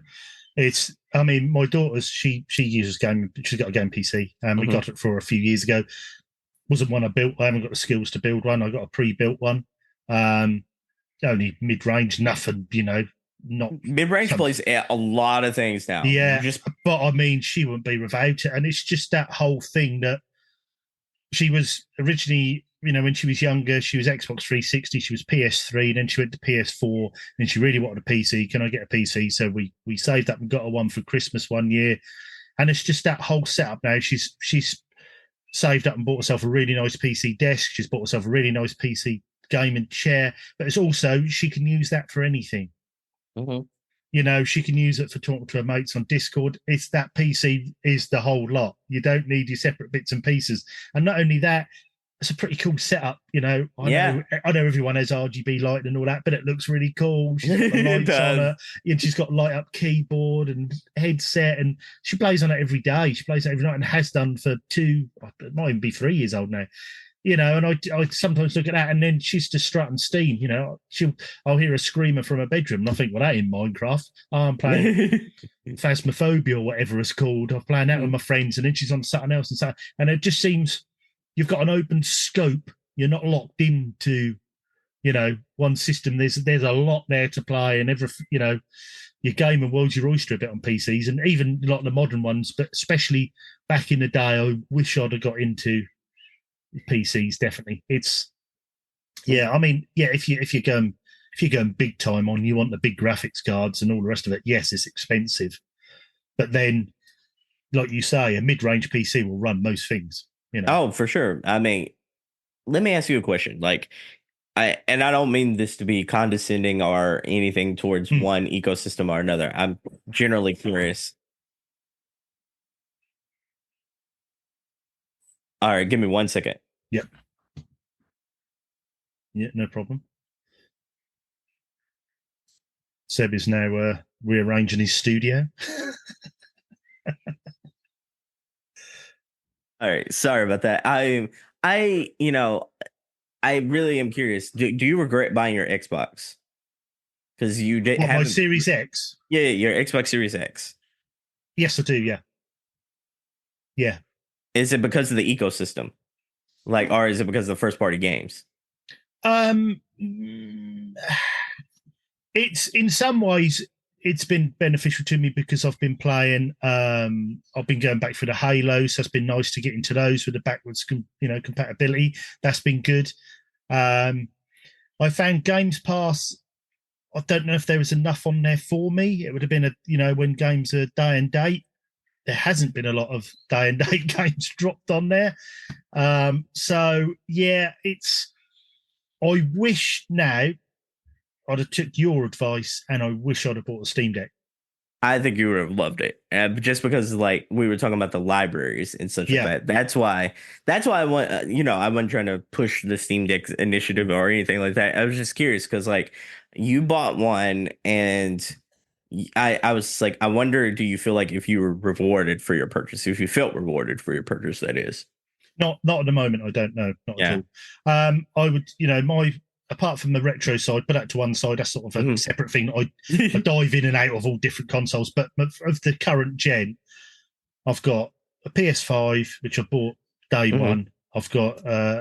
I started with a Switch Lite, which is now Mrs. RGT's, and then I bought an OLED Switch, and I've got a Series X. The most played is definitely the PS5, and then that goes to the Switch, and then it goes to the Xbox.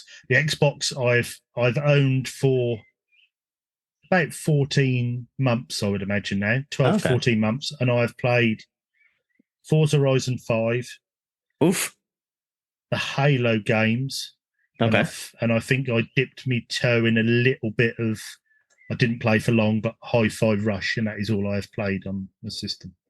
That is a very, very, very short catalog of games. Because anything that was third party, and because you're playing on another console. I'm not a fanboy of PlayStation rather than Xbox. I'm not saying Xbox is bad. It's the most powerful console there is in the world at the moment. But if it's third party, because I'm more in the PlayStation ecosystem, I will play that on a PlayStation 5. So it's more that I've got the Xbox for those exclusives, or that you can only play on there. And there hasn't been a lot that's really wet my whistle, so to speak, as we'd say in the UK. It doesn't really draw me in for me to say, right, let's get the Xbox on, let's play this big game. I did play Forza Motorsport as well. 7, was it 7? And the next one they done. I played that. That was pretty good. But yeah, not a lot there. I appreciate it. It's nice playing those. I mean, I bought the Master Chief. I didn't. That's a lie.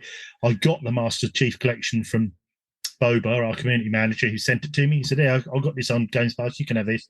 Sent it to me, and I've been playing that. That's fantastic. Upscaled 4K, looks brilliant. It's a good way of playing it. But yeah, I found even with a few of I've got quite a substantial 360 library, quite a substantial original Xbox library. But even when you go on to see what's backwards compatible, there seems to have been less each year that they've had a console out. So when you get to the Series X, there's quite a few of them. I think, rather than play it on my 360, I'll play that on the Series X. And then you look back on the library and think, actually, you can't play that one. Or, I don't know whether that's because of license and deals of music or bits and pieces, but there's quite a few that aren't actually available to play on there. So that was a bit disappointing because I thought there would have been more. But yeah, not through the store, but if you still have the hard disk, you can still pop it in there. Like it will still play the hard disk. I've got the disc, but the actual, I looked up on Xbox the list of what's compatible, and it's not as many that are compatible as what I thought it would be. For some reason I thought there'd be like near enough the whole library, but it isn't. It's only a selection of what was on each console. But yeah, would I go as far to say, I wouldn't say it's a massive regret. I'm glad I have the system. I won't get rid of the system because it's in my collection. That's something to play. But, with the games coming out on the horizon, hopefully, Indiana Joneses and things like that coming out, the new Gears of War, that'll give me a reason to play it again. But at the moment, if I'm honest, I probably wish I'd have got a Steam Deck. I mean, I've got a work colleague who's got one. I played on one and thought, this is a nice bit of kit. It's great quality. He's got a dock for it. He uses it as a PC. He drops it in the dock. It's on his monitor. And I thought, I was trying to tell you, man. I was trying to tell you. So I think for what would be my next big purchase, I think it will be a Steam Deck, because I think this time it's an affordable way to get into PC gaming. Oh yeah. And now you can dock it as well and have Windows on and bits and pieces. It's a great little handheld PC you can use and take with you. So I I do. It wish I'd changed got one of those. everything for me, man. Yeah. It's like, yeah, like the way I play games, the way I shop for them as well. It's like Mm. I look on Steam before I look on Steam and is it on Game Pass? And those are my first two things, and then it trickles down from there. Yeah, So, I'd actually written down as a regret not getting the Steam Deck. I hadn't regret getting the Series X. That's probably a bit harsh. I'm a bit disillusioned with it at the moment, but I'm sure they'll jump back and I'll be glad I've got it in 18 months. But yeah, I do regret not getting a Steam Deck. I wish I'd have bought one. I'm tempted to, when I do eventually get one, maybe later this year, maybe get because they done a OLED one, didn't they? A new OLED yeah. one. So I would actually recommend, unless you just really want the OLED screen, I'm like, I would recommend, because they do a deep sell on the original model, like through Steam. Okay. Yeah, so that's what I was saying. I'm like, if you are really interested in that, I would probably just look on their site, because they also throw those original ones. They lowered the MSRP, and then also I don't remember what the term for MSRP is over there. I forgot the term for that. RIP. Yeah. Recommended retail price, they call it. Yeah. Okay, gotcha. So they lowered that down over there, and then they also throw in like deep sales, so you can get those for a pretty reasonable price, all things considering. I know, like, there's some. So the originals, are they LCD screens? Are they? Yeah, they're LCD. Because I mean, the one I played was LCD, but it did. I mean, I think I played. If I remember rightly, I think I played No Man's Sky on it. How did it look to you? Looked very good.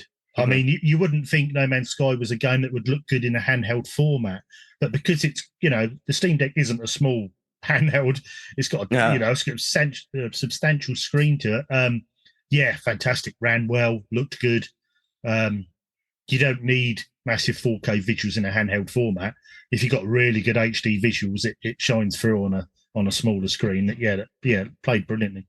Yeah, so for here, it's like the original Steam Deck was, I think it was $399, then $499, and then they also had the $599 model, like the originals one. Like, so that were the difference in price for the memory, was it? Or yeah, it was legitimately just the memory. It was like one was the I think it was one was the 64 gig, one was the 64 gig, 528 gig, or 512 gig, and then the terabyte one.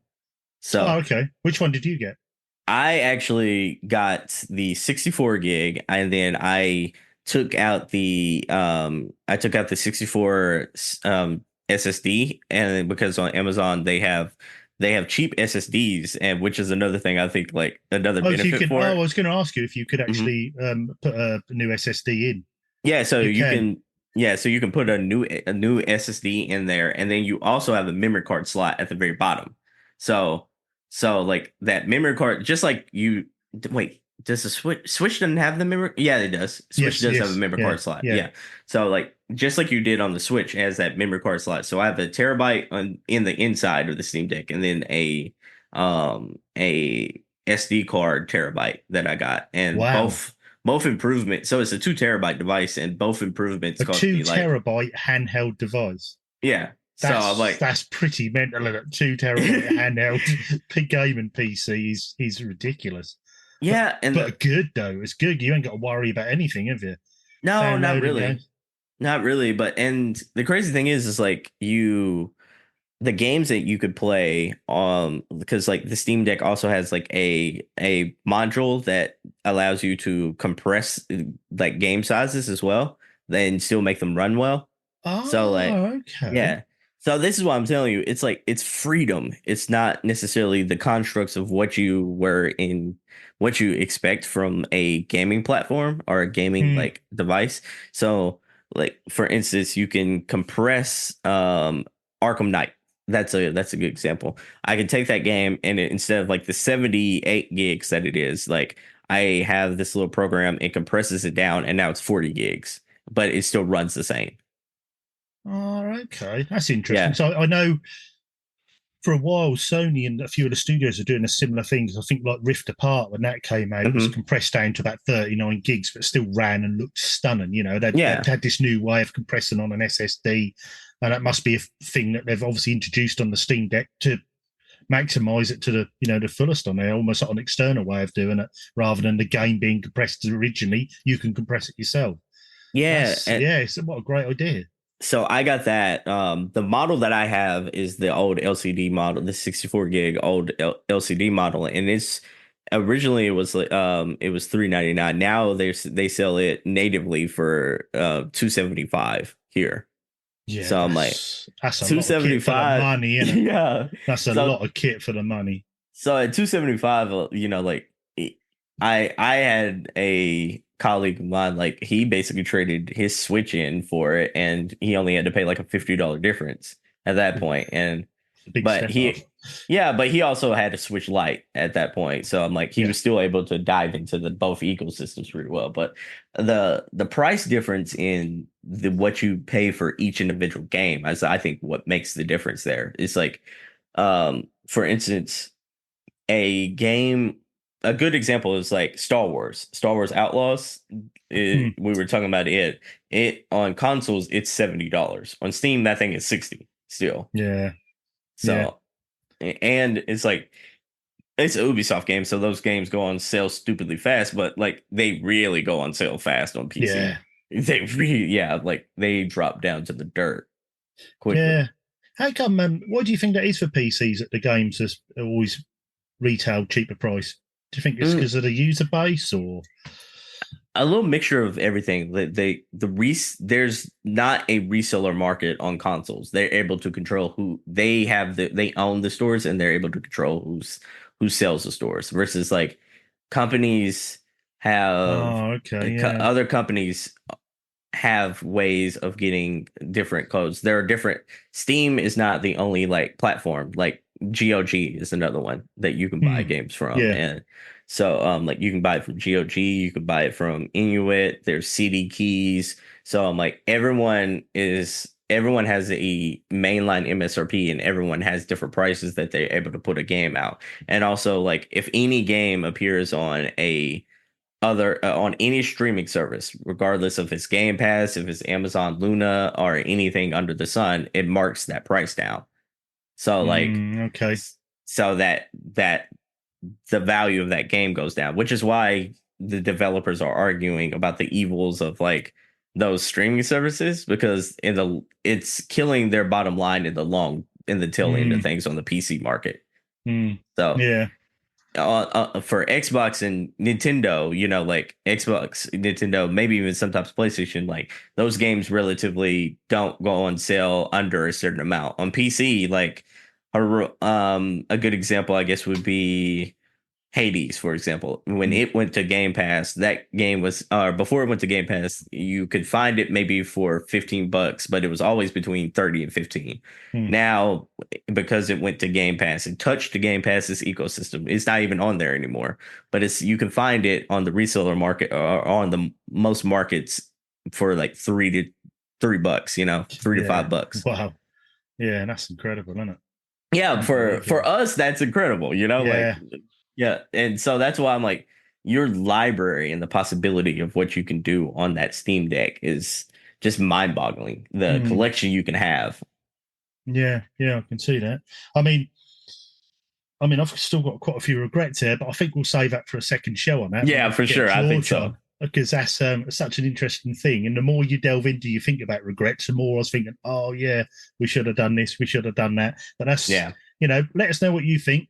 What do you think of this style of show? What do you think of us talking about game regrets? I think it's a brilliant one. Great idea by Seb. Thank you. Yeah, bit of a spin-off show. But yeah, let us know what you think. And if you got any regrets yourself, chuck them in the Discord, or contact us on Insta and all the rest of it. And yeah, we'll see whether you've got any the same as us or any different. You might even trigger some memories for us where we think, I wish I'd have done that as well. But that leads us into what you're hoping to play in the coming week then, Seb. It's a little bit of everything. There's some embargoed ones that I'm going to be focusing on. You've probably got codes coming out your ears, I think, that you're trying to get through. Yeah. There's a big one, the one big one that I'm able to say that I have but not talk about is Flintlock Caesar Dawn. Yeah. You remember that one? It was the girl carrying the axe. Yeah. So I'm like, that one would be one we'll talk probably on the show in the weeks to come, and such like that. So I think that's look forward to. See what your verdict is of that. Yeah. I think that's probably July's got a couple of big releases. I think that one, Path of the Goddess, was that trippy like samurai game. So I'm like, that one is coming out in July. So July's got some releases there that we'll be able to talk about in the show and really dive into some of it feels like the prelude to a bigger fall is July does, Yeah, definitely. Me is, well, obviously going to be more Forbidden West. Probably be another 20 hours. I'll still be playing at this time next week, I would imagine. But yeah, enjoy my time with that. Probably be a bit more EAFC. Maybe a bit of Retro C. A bit busy with work at the moment, but I'll see if I can fit a bit more in. Everything else seems to take a bit of a back seat with Forbidden West at the moment. But yeah, so it'll definitely be a bit more of that, and probably all I can see myself playing at the moment. But right, we'll go into now. This is our subs list for our members of our subscription scheme that we do. The rock stars. Yeah, the rock stars. These are the people that contribute every week to the run of the show, which we absolutely love to bits. They're brilliant. We appreciate it. It goes a long way to us putting this show on and different events and bits and pieces we do. So a big thanks to everyone. We always read them out as part of one of the perks. If you're ever interested in, any of that, you can just click on. We'll have a little note on whatever podcast supplier or user you have. Look on there. That'll be support the show, and that'll come up. We have various different tiers, but it's just fantastic. The show will always be free, but if people want to contribute, we thank you enough, and that's why we do these little perks for you. Did you want to take in turns reading these? Yeah, for sure. I'll start off. We have our first rock star is Trestles, New York, and that's hotly followed up by the legend that is Bada Binkster. Then we also have Tingle Tuner. Judy. Yeah, I was going to say. We always say Turner. He goes, not Turner, it's Tuna. Bless him. Then it's followed up by Digital Monkery, which also, I know we don't tend to push the Discord too much, but Digital Monkery runs a thing called Challenge Accepted on there. If you're ever interested in having a little monthly challenge, jump on the Discord, have a look, because it's great fun. This month's a Pac-Man one. Get on there, have a look. Brilliant little bit of banter, a bit of fun. Everyone trying to beat each other's high scores. You get a table at the end of the month. I mean, he'll update the tables, but at the end of the month, last Sunday of the month, we'll do a table, and the winner gets a customized sticker made by Mrs. Digital Monkery, which are fantastic. So that interests you for we're all have busy lives, so sometimes that's nice just to have a little challenge. You can jump in and out, have a couple of minutes here and there, check it out. But yeah, Digital Monkery, Mrs. Digital Monkery do that. So thanks for your support there.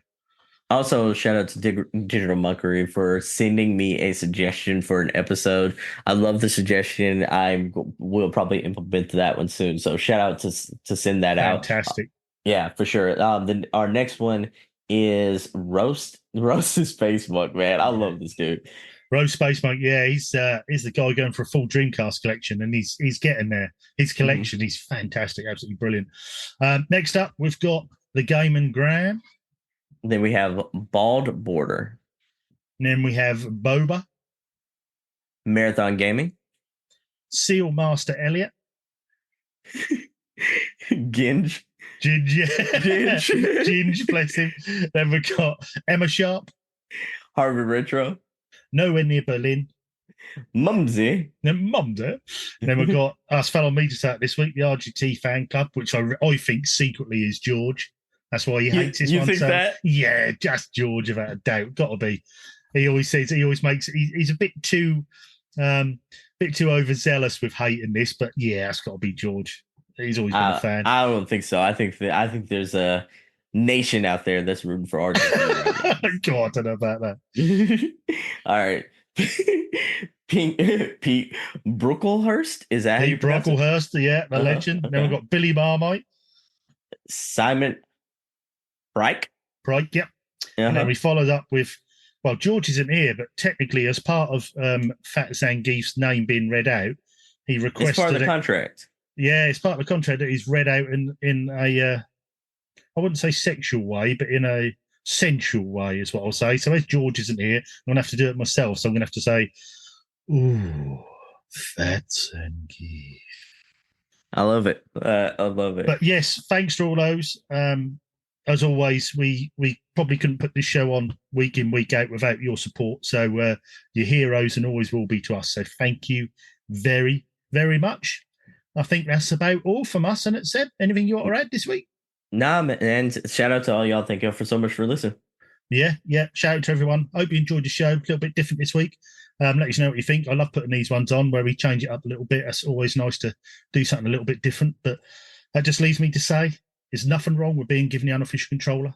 That's what you do. That's what you do with the counts. Yeah, you got it. See you later, Seb. All right, bye, everyone.